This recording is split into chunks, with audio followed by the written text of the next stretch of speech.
بسم اللہ الرحمن الرحیم۔ السلام علیکم۔ آج کی کہانی۔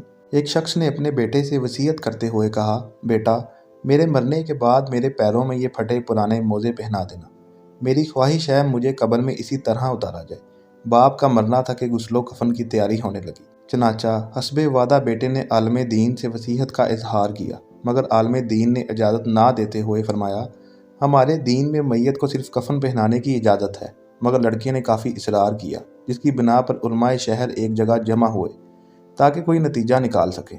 مگر ہونا کیا تھا، لفظی تکرار بڑھتی گئی۔ اسی اثنا ایک شخص وارد مجلس ہوا اور بیٹے کو باپ کا خط تھما دیا، جس میں باپ کی وصیت یوں تحریر تھی، میرے پیارے بیٹے، دیکھ رہے ہو، کثیر مال و دولت، جاہ و حشم، باغات، گاڑی، کارخانہ اور تمام امکانات ہونے کے باوجود اس بات کی بھی اجازت نہیں کہ میں ایک بوسیدہ موزہ اپنے ساتھ لے جا سکوں۔ ایک روز تمہیں بھی موت آئے گی، آگاہ ہو جاؤ کہ تمہیں بھی ایک کفن ہی لے کے جانا پڑے گا۔